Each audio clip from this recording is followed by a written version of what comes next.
नमः कमलवासिन्यै नारायण्यै नमो नमः कृष्णप्रियायै सततं महालक्ष्मी नमो नमः पद्मपत्रेक्षणायै च पद्मास्यायै नमो नमः पद्मासनायै पद्मिन्यै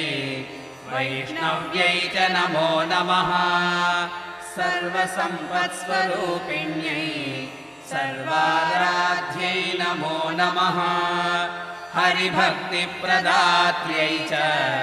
हर्षधात्र्यै नमो नमः कृष्णवक्षस्थितायै च कृष्णेशायै नमो नमः चन्द्रशोभास्वरूपायै रत्नपद्मे च शोभने सम्पद्यनिष्ठा